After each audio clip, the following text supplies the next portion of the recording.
Quel est ton lien avec le noble Coran? Est-ce que tu le lis chaque jour? Est-ce que tu prends le temps pour apprendre à le connaître par cœur? Est-ce que tu prends le temps de le contempler et le méditer?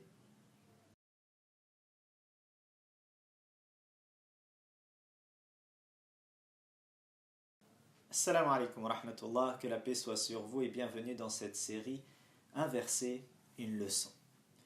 Le noble Coran est décrit dans un verset de Sourate An-Nisa, verset 174. Le Coran est une lumière éclatante, Nuran Mubina. Et cette lumière, elle t'accompagne ici-bas et à l'au-delà. C'est ce qui te donne la clarté, la clairvoyance dans ton chemin sur terre. Et c'est ce qui te permet, Inch'Allah, d'être dans la proximité de An-Nur, Allah subhanahu wa ta'ala.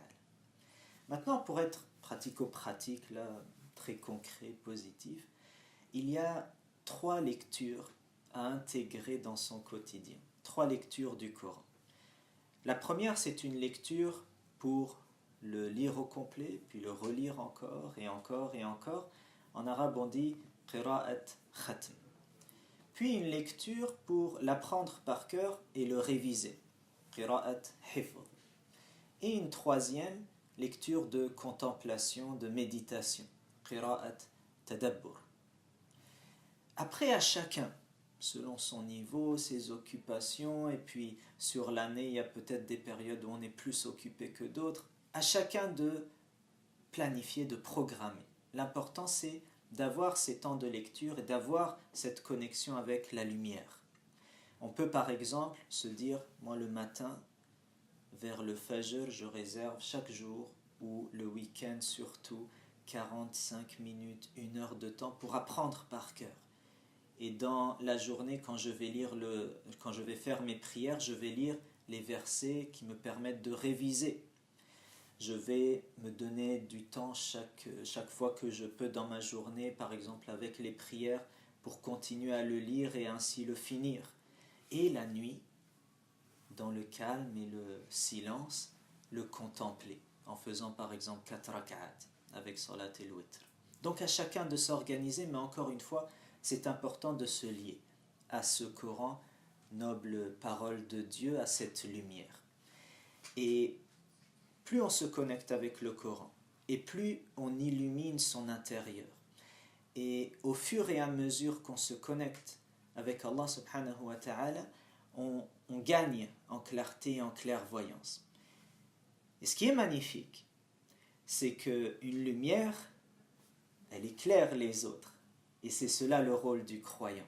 Et c'est cela le rôle de la croyante. D'illuminer son intérieur pour avoir ensuite un soutien, apporter une clarté à l'entourage qui a l'honneur finalement de nous côtoyer. Et si on reprend le verset 174 de Sourate An-Nisa, on voit que c'est cela qu'Allah subhanahu wa ta'ala attend de nous. C'est de diffuser cette clarté à tous les gens. Le verset au complet, il est comme tel. Ya ayyuhan nas, qad ja'akum burhanun min rabbikum, wa anzalna ilaykum nuran mubina.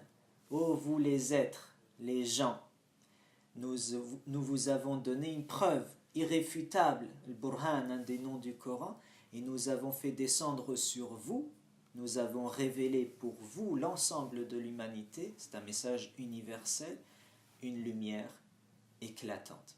À nous, Inch'Allah, d'être à la hauteur de cette responsabilité que Dieu nous donne, d'avoir ce sentiment que nous avons un message qui a besoin d'être diffusé, que nous sommes dans un monde qui a besoin de clarté. Et pour éclairer autrui, il faut déjà que j'ai éclairé ma propre personne. Que Dieu nous accompagne dans ce cheminement. Une question qui revient souvent. Que faire si je ne comprends pas le Coran? Alors je vais me suffire d'un élément de réponse, c'est que le Coran, que tu le comprennes ou pas, il a un effet sur toi. Et plus tu te connectes avec Dieu et sa parole lumineuse, et plus tu en gagnes en lumière. Et je vais illustrer le propos avec un conte. C'est un enfant qui, chaque fois qu'il se réveille, voit son grand-père le matin, donc très tôt, avec le Coran dans les mains. Et vous savez, les enfants, ils copient leurs aînés, c'est leur modèle. Alors ils le copient, mais à un jour, il va se confier à lui et lui dire « J'ai pas le goût de lire le Coran parce que je ne comprends pas ce message. » Alors le grand-père va lui donner une leçon pratique. Il va lui dire « Prends ce seau et descends jusqu'à la rivière, remplis-le-moi d'eau et reviens vite me le ramener. Je veux un seau rempli d'eau. » L'enfant, il prend, il descend jusqu'à la rivière, il remplit le seau et là, il se rend compte qu'il est troué. Alors il court, il accélère pour remonter la pente. Il arrive à son grand-père, le seau est vide. Le grand-père lui dit, il va falloir aller plus vite. Et l'enfant, il veut montrer le meilleur de lui-même, alors il redescend, il remonte, il est déçu, il redescend, il remonte. À un moment donné, il dit, c'est juste une mission impossible, je n'ai rien réussi à retenir.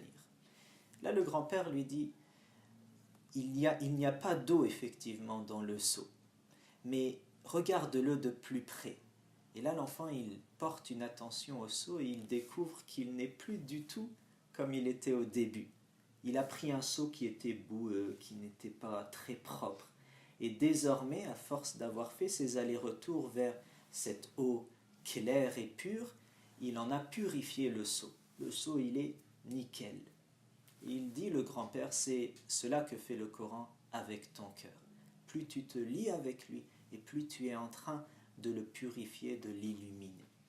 Qu'Allah subhanahu wa ta'ala nous aide à nous lier au Coran et de faire le maximum pour le comprendre. C'est sûr que c'est un grand défi, mais sachons au moins qu'on en gagne les bénéfices déjà et quoi qu'il arrive.